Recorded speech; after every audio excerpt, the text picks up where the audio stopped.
Welcome to Season 3 and Episode 1 of the Smarketing Talk podcast. I'm your host, Chad Diller. I'm the Director of Client Success at Landscape Leadership, and I'm joined today by our CEO and founder, Chris Heiler. Welcome, everybody. If you own or work for a company in the lawn and landscape industry, you are in the right place. This is where we share our candid thoughts on sales and marketing as it relates to companies like yours, so thank you for joining us. So, Chris, we're all kind of stuck at home now, trying to find things to do. Mm-hmm. So, I guess my question is for you: like, what are you doing with all of the spare time that you have now that you can't be out exploring Austin? Oh, well, I am in Austin, so I'm a little more fortunate than you, I think, because the weather's been pretty nice. Today it's going to be 90 degrees. It's sunny, so at least I can get outside, walk the dog, go for bike rides. So I'm still doing all of that stuff. And then, yeah, as far as other things I'm doing, I started to screw around making cocktails more, like just playing around making different kinds of cocktails and things like that. And so that's been kind of fun. Sounds like a New sounds hobby. like a fun evening. Yeah, only one cocktail per evening. That's the rule. Uh, so that's been fun. I've been able to spend time with my son more, I guess. He's not in school, so all in all, it hasn't been that terrible. So, Yeah. how about you? You got more kids in the house. Yeah, two teenage kids getting bored, and we're raising 4 ducks right now in our garage. Yes, you hear they grow fast, but really you have no concept. They've gone from those little tiny peeps to almost full grown ducks in a couple weeks. Yeah. We have a friend we have a friend who has a pond at their house, and so we're going to raise them and then release them over there. But yeah, that has made kind of for some interesting discussions and activities. Yeah, I bet. Definitely Cleaning have up our neighbors peeking up. Yeah, and the neighbors are peeking over the fence. They're very interested in what's going on over here in this barnyard. the Diller household, the Diller farm. Yeah, right. Yeah. I'd like to say that I'm reading or doing something really productive, but not always the case. Are you reading anything or? Yes, but I don't know if it's productive reading. I'm reading a book on cocktails and a book on cigars. So I don't know. I am reading a book about pricing services. So that's good. Oh, there you go. Yeah. Good. Well, it's good you're feeding your mind. I know I've found I've been able to read a little bit more content online, which actually is the topic of our discussion today. We want to talk a little bit about content marketing, and so I get a lot of questions on these. So I have a question I'm going to fire away at you. I'm going to see if you can answer this. You ready? Oh boy. Sure. Let's do it. So talking about content marketing most commonly in the form of writing blog articles. So I have a 3-part question. I get this question. This is a really frequent one I get from people we talk to on the phone, and it's kind of all centers around kind of time frame and the commitment to blogging. So this is the question: how long do I have to blog for? And along with that, how long is it till I see results? And do I have to do this forever? Oh man. Okay. We do get that question all the time. Well, I'm an analytical guy, so I like to look at the data behind this. And I know I've written a couple articles on this specific topic. But so like content marketing, it's really an investment, right? It's an investment of time and money that you put into this. And over time you gain momentum and your efforts start to snowball. And you get more return on your effort the longer you do this. Now, there's a period where it takes some time to ramp this up. And that can take, it kind of depends on the company and how much traffic they're already getting to the website. But if you're starting at pretty much ground zero, like most companies, it can take a year before you really start to see an increase in traffic. And you have to get that increase in traffic before you see an increase in leads and sales, obviously. That's just how it works. So you can be, working your ass off, creating this content for a year before it really starts to pay off. And we see it typically pay off in year 2. Like that's when everything starts to snowball. We start to see exponential traffic growth in that second year. A lot more leads start coming in, and then in the third year, it really takes off even more. And like I said, you just get that snowball effect. But you've got to put the effort in throughout that first year, even though you're not necessarily seeing the return on it. You got to get through that ramp up stage. What was the other part of that question? The other part is, do I have to do it forever? Oh, I yeah. often have people that ask that question. I don't think so. I think you can dial it back over time. I mean, we've certainly done that. I think once you get really good momentum, let's say after 3 years, and let's say you're publishing on average 4 articles a month, okay, and you do that for 3 years, that's a lot of content. After that time, you can dial it back to say 2 articles a month, 3 articles a month, and you're still going to have that momentum going because you've produced all of that content already. So you don't have to write 4 articles every single month for the rest of your business's existence. You can dial it back, but you do want to keep creating some content. You don't want to just shut it off. And that's what we do for our clients, Yeah, right? Yeah, I think some of the times we've actually had these conversations after we work for a client, 4, 5, 6 years, is do they have to keep doing this? And the big takeaway you often say to me is, yeah, but you have to be really intentional. It has to be really high quality. Yeah. And I know that you have a lot of things to say about this, and that's pretty much what we're talking about today. So without any further ado, here are Chris's hot takes on thoughtful content. All right, excellent. So every time we do an episode, I'm going to do a little hot take for you guys. So today I'm going to talk about, like what Chad said, intentional content, thoughtful content. So I'm talking primarily to you contractors who are currently implementing a content marketing strategy, or maybe you're thinking about getting ready to roll out a content marketing strategy. And content marketing is not easy. It requires a lot of time, a lot of energy. It can be expensive if you're paying someone else to do the writing for you, whether it's an agency, it's a copywriter, it can be expensive. It can also be very frustrating, especially when it's not done well, because you don't see the results that you want, especially not right away. So it can be disheartening when you don't see the return on your effort. And we talked about that a little bit. So I totally get it. We've been doing this for a long time ourselves. We've been creating content, like whether it's articles, videos, we've done webinars, podcasts like this. We've been creating content at Landscape Leadership for a decade. We've been doing it to create awareness around what we're doing, build thought leadership in the industry, and really, at the end of the day, what matters most, we create content to generate leads and help us close sales. And so we've been doing it ourselves, and dozens and dozens of the most successful companies in the lawn and landscape industry have hired us to do the exact same thing for them. So at this point, we know the difference between insightful and helpful content and what I'll call garbage content. So when I'm thinking about content, whether that's articles, video you're producing, there's a spectrum of quality, or maybe not quality, but effectiveness, like how effective the content can be. So think of this as a spectrum. 0, which is meaningless and ineffective content, all the way up to 10 at the top of the scale, where the content actually serves a purpose and is highly effective, for a person or a business. So visualize that for a second. So you've got the 0 to 10 spectrum, and on the spectrum falls 3 types of content. You've got thoughtless content on one extreme, all the way up to thoughtful content on the other extreme, with thoughttish content in the middle of our spectrum, right? Okay, so I want to talk about this concept of thoughtless versus thougtish versus thoughtful content. And honestly, I got this idea from one of the advisors that I follow, David Baker, but I got this idea from him, so I got to give him credit. But you guys know we're past the high point of content marketing, in my opinion.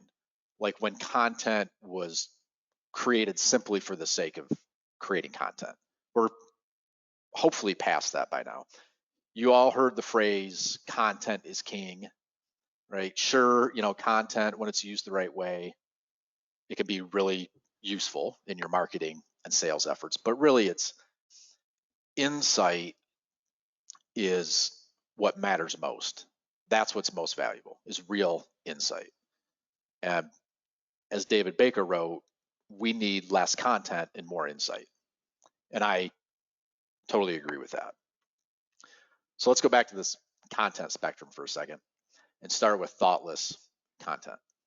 So when I think of what I consider to be thoughtless content, it's content for content's sake, right? It's the landscaping business who's putting out a 300-word blog post every month, basically because their SEO company tells them that's what they need to do, right? And that's the only reason they're doing it. It's typically content that's all one-sided.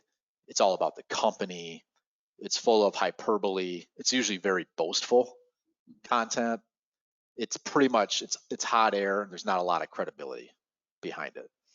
So I'm thinking about an article, something with a headline like, say, like 5 ways to boost your home's property value using landscaping. Like we've all seen articles like that. And so an article like this, it might lead, the company might talk about 5 services that they offer and how great they are at performing those services. It really doesn't address the topic of the article. It's not useful. All it's doing is talking about their services. It's thoughtless content. It's a letdown for readers, and their prospects and customers, they're not getting any value out of it. So to me, that's just thoughtless content. But that's what a lot of people are putting out there. And then thought-ish content is definitely more helpful and educational. It's not thoughtless, but it's not exactly thoughtful either. So thinking about our spectrum, this would be content in the 4 to 7 range, hopefully on the higher side. The more helpful it is, the higher on our spectrum it would be. So I'll give you an example of this. I was looking at one of our clients' blogs yesterday. I was looking at Grassperson, who we've been working with for a couple years now. And I mentioned Grassperson because I know the owner, Jack, is probably listening to this podcast. So shout out to you, Jack. So I looked at their most recent blog post, and it was titled Grubs in North Texas, Protecting Your Lawn from This Destructive Pest. And just to give you background, Grassperson they're a lawn care company. So that's the name of the post, Grubs in North Texas, Protecting Your Lawn from This Destructive Pest. It's a well-written article. It has a lot of helpful and timely information in it for their specific local market. So I'd give it, I'd place it at a 7 or an 8 on our content spectrum, right? And that's okay. So if you're creating content that consistently falls that high on the content spectrum, 7, 8, somewhere in there, you're doing pretty damn good, right? I mean, that's far better than what your competitors are doing. They're probably not doing anything at all. So articles that address cost, articles that address problems, like the Grassperson article talking about grubs, videos comparing products, videos reviewing products, doing how-to videos. This is all content that really can work for you. It's very effective. I just wouldn't call it thoughtful content. Thoughtful content goes further, and it offers compelling insight. And it's usually based on the writer's expertise and experience. So he or she presents a point of view that the reader is either going to agree or disagree with. And that's kind of the point, right? You're sharing your insight, and not everyone's going to agree with it. So to give another example, thinking about Grassperson again, Jack is the owner. Jack comes from the corporate world. He acquired this company probably close to 3 years ago now. So he has a unique experience. So thinking about that, maybe Jack writes an article himself, and it's all about what he's learned after acquiring his company. Maybe he talks about some things he's learned about the industry, challenges he's faced that he didn't expect. He has a different perspective, right? So he has personal insight he can share. I consider that to be thoughtful content because he's sharing his personal insight. So I'll give you another example of this. So about 8 or 9 years ago, might have even been longer than that, but I wrote an article on our blog, and it was in response to an article that Lawn and Landscape magazine published that was all about the virtues of diversifying your landscaping business. So in which most cases, as many of you know, I think it's terrible advice to give people. So I wrote an article, and my opinions were completely contrary to the lawn and landscape piece. But the points I made, like in my opinion, they were well thought out and they were compelling. And even compelling enough that one of our readers called me personally after it was published, and because he wanted to debate the topic with me. So he called me up, and he owns a big multi-million-dollar landscaping company. So we had this first conversation together debating the topic, but it was a very friendly conversation, frank conversation. He didn't agree with me, but he also didn't just dismiss my opinion outright, right? So that's, to me, that's the difference between thoughtful and thoughtless content. And by the way, Scott, who is the person that called me, his company ended up being our very first client that we worked with. And we wouldn't be where we're at today if he hadn't picked up the phone and called us to debate that article that I had written, because that's how the whole relationship started. So 2 final points on this. The most thoughtful insight, like I'm talking about, it's rarely going to be created by people outside of your organization. And I'm talking about like agencies like us and copywriters. It's got to be created from within your company. Like I mentioned, Jack writing the article himself and sharing his personal insight. You have the boots on the ground. It's got to come from within the organization. But also, one thing to think about, the higher level of audience you want to reach with your content, the more thoughtful the content needs to be. Okay, think about it. So we at Landscape Leadership, we target some of the biggest and most successful companies in the lawn and landscape industry. The people that run these companies are very intelligent people, very savvy people. We're not going to get their attention by putting out thoughtless garbage content, right? We need to share really unique and meaningful insight with them if we're going to get their attention and be taken seriously. So the same applies to your unique business and the audience that you're trying to reach. Okay, so question for you, Chad. Where do you think the listeners would rate this hot take on the content spectrum? 0 to 10. Thoughttish, thoughtful? I have to think that a lot of the people that are listening to this podcast right now might be a little intimidated, possibly, because, I would venture to guess that probably 80% that are listening are probably not doing any content, or maybe wrote a few articles like 2-3 years ago. They're probably scratching our head right now and thinking that was probably thoughtless or barely thoughtful or thought-ish. Yeah. So I think this is very challenging, even if you've been writing consistently, to look back to just think if this is thought-ish content. Yeah. So I would say, I think saying this would be very thoughtful, because I think topics that make you squirm a little bit, make you a little bit apprehensive about the good ideas you had to see how you can get better, would definitely be a good sign that it is a thoughtful topic. Yeah. Well, in content marketing is challenging. It's hard work, right? Not everybody's going to be good at it. It is a challenging thing to write insightful content on a consistent basis. I think that's why listeners need to think about this on a spectrum, not just 3 individual buckets. It's a spectrum. So if you're writing content that's 6, 7, 8 on a regular basis, that's pretty damn good, right? And that's going to be way better than what your competitors are doing. And I use the word thoughtish, but that doesn't mean it's not educational and helpful content and valuable content for your readers. So if you're creating content that addresses like very specific problems, you're creating content that addresses cost and things like that of your services, like stuff that people are actually online looking for. That's helpful content because you know people are searching for it. And if that's all you create, that's fantastic. Like that's what we create for our clients. I think for our clients, we're 7, 8 consistently in all the content that we create for them. But we're not going to create content that's a 9 or a 10 because it's not our company. We're just the agency. It's not our company. Like if they want that kind of insight to share, they've got to share it themselves. Jack's got to write that article. Yeah. You know, we actually were talking a little bit about this gearing up for this podcast, and we talked about, you know, who among our clients puts a lot of thought into their content. And, you know, I often bring to the table, okay, these are articles I know will rank real well in search results or questions that I know prospective customers have.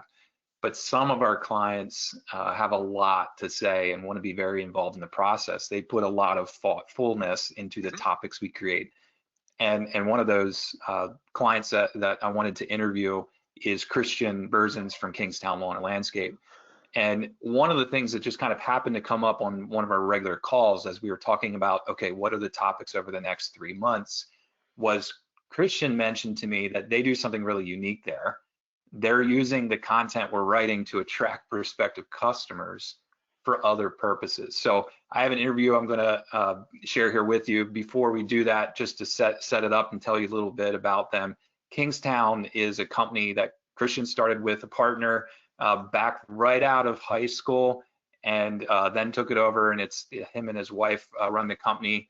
They're located in Alexandria, Virginia. Their specialty is residential maintenance, and they also do get into some select design and build projects. And they have a very, very innovative company. You can definitely tell that's why they've grown to about $6-7 million and have about 3,500 active clients. So here is some of my conversation with Christian.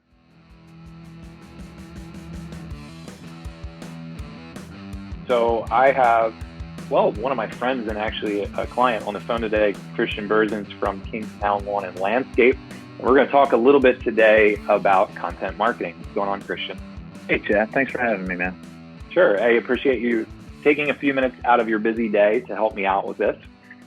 Just to give, you know, some listeners some background, you know, we've been working with Kingstown for a couple years now. One of the things that we decided was really important to your company and your marketing strategy was to provide really great content. And I think we had some ulterior motives, maybe not ulterior motives, but, you know, the main reasons we did that is we wanted to attract more people in your local service area to your website. And we know that writing blog articles can do that. And we also know that certain types of blog articles, when you write them, actually can take those website visitors and convert them into a qualified lead. And so we've seen that, right, over the last year and a half. And it's generated a lot of traffic, you know, 4, 5, 6 times the traffic we used to have, and a lot more leads as well. But the other day, you and I were talking about upcoming article ideas. And we were talking about some of the topics we want to write around. And you had mentioned, just kind of coincidentally, some other uses that you're having for these articles. And I thought that was really valuable because I think it's really common that lawn care and landscape companies, you know, whether they're spending a bunch of time creating content themselves or they hire an agency to do this, they pay the money or spend the time doing it, and then it just sits on the website. And I've always viewed it as kind of an asset that you created that you should be able to use multiple ways and for years to come. And you had talked about a few ways that you and the team at Kingstown use these articles. So I just wanted you to share that with our listeners today to tell them a little bit more about it. Absolutely, Chad. You know, it's interesting. I think when I was thinking about blogging a few years ago and frustrated with sort of the feeble attempts that we had made in-house to do that, you know, it never really occurred to me what we could actually use that for. I was just thinking SEO, of course, obviously, and trying to establish ourselves as an expert, or at least, you know, in our area. Certainly, those are the obvious reasons for blogging. and then driving traffic to the site. But what we've started to realize, and this was sort of unintended result, and now we're pretty excited about it, is we started to realize is that we have so much great content now that these blog articles have become a source of information for our own staff internally. So for our customer service reps, I'm actually sending these blog articles out as soon as they're published. I'm sending them out to everyone, asking them to read them, familiarize themselves with it. Because I think what we do is we tend to, I can only speak for myself, but I think a lot of us tend to forget that, our teams that are in the office, day to day dealing with customers on inbound, are not out in the field experiencing all this and seeing all this in action. And so when we can share this with them, not only do they see the type of work we're doing and what we're capable of, but they're also, it's as if they were out there, actually doing it and seeing it too. So we've started really educating our staff a lot more with that, which is pretty awesome. And we've started using these blog posts also as we'll just, copy the hyperlink and include that in an email to a customer. Maybe it was a prospective customer that one of our team members spoke with on a certain topic. And we would follow up very quickly after we get off the phone with them about, hey, check out this article. This has a lot more information about what we talked about as a follow-up. And so certainly the credibility is there, but it really, there's a lot more value there in those blog posts than what we had originally realized. So very, very useful, very exciting. And we've been thrilled with the results so far, quite frankly. Great. Yeah. And I think that's great. You guys are utilizing that, and it wasn't even at any prompting from me. So that was great. You saw the value in it, and people all around your organization, whether, it's their job to be on the phone or online with customers, whether they're out in the field or whether they're selling work, they're all understanding a new perspective and more of a comprehensive approach to these topics and maybe what customers and prospective customers are asking. I know that we've used these, we've recycled the marketing assets of blog articles that we've written in some of the email marketing that we do. So you and I, we have a strategy that we work out where we send, 2 emails to a very specific segment of your customers or prospects every month. And, it's not just, hey, buy this, bottom of the funnel. We always tend to include at top of the funnel, informational articles. So a lot of the things in those articles are sometimes, hey, let's tease your interest to this, tell you a little bit about it. And, oh, by the way, here's an article to read more. And if you want a quote, you can get a quote. And it's been very helpful to give the recipient of those emails some options based on their level of interest. So I just appreciate, you looking at these assets you're spending money for and trusting us with to create, and we're creating collaboratively together. Looking at those, it's one of the things I appreciate about you and your company, about just trying to utilize everything that you have at your fingertips. And I think that's making a big difference for your prospective clients and for your brand, and now, of course, for your team. So I really appreciate you taking a few minutes talking to me about this, Christian, and anything else you want to say to our listeners, as it relates to inbound content marketing? Yeah, actually, it's interesting. The other part of this that I think is pretty interesting too is that this content, obviously it's generating a lot of traffic, and not necessarily, and maybe not all traffic is good traffic necessarily, but a lot of traffic. But what I've seen, and because we use HubSpot, you guys have encouraged us to do that over the last couple of years, and what just through watching the way the visitors come into the site, where they're coming from, and having that data, and then ultimately seeing what pages they go to. And then when they ultimately convert to an actual lead, it's amazing how many of them are inbound. They're looking at a couple of, pretty standard pages on our site. Then they end up on a blog somewhere that's relevant with what they're looking for. And it's pretty much uncanny. The next place they go is to fill out the form and request a consultation or an estimate, which is pretty cool. So, to me, that blog, not only is it informational, I think it's really helping convert customers to not just browsing the site, but then we've established this credibility. We've given them, information that's relevant to what they're looking for. And then there's sort of like this transition from where it's like, oh, that's interesting, to, oh, this is a company that actually knows what they're doing and they know what, my needs are. So I'm going to fill out this form and I'd like to meet with them and talk about it. So, I mean, obviously that's what we're all looking for in our business, but it's a big deal. So I've been able to see it through HubSpot and actually see it happening. And it's pretty amazing. So yeah, no, big kudos to you, Chad, and your team. And not to pat you on the back too much, but a big fan of yours and your team. And one of the things that really makes you guys, I think, unique in the marketplace is that you have industry experience. You understand the industry, our green industry, and you're not just marketing guys that happen to work with green industry. You're green industry guys that happen to understand a lot about marketing. So it's a big, big difference. And that's a huge advantage that you guys have. And it's a big return, in my opinion, on our investment that you've been able to deliver. So thank you so much. Well, I appreciate it. I'm blushing, as I usually am when we're on the phone together. But, a lot of this too is just a great collaboration. You always have wonderful things to add to the article and good insights that I never even would have thought of. So it's a great synergy. We appreciate your partnership. For any of you listening, if you'd like to check out Kingstown Lawn and Landscape and some of the things that they do on their blog through the means of content marketing, you can visit their website at kingstownlawn.com. Thanks a lot, Christian. You have a great day. My pleasure. Take care. Well, we hope you enjoyed our discussion today between Chris and myself, and also Christian, regarding content marketing and how you can really put a lot of thought behind your topics. If you'd like to connect with us on this topic and ask questions or make comments, you can do so by going to our website, landscapeleadership.com. You can also reach either Chris or myself.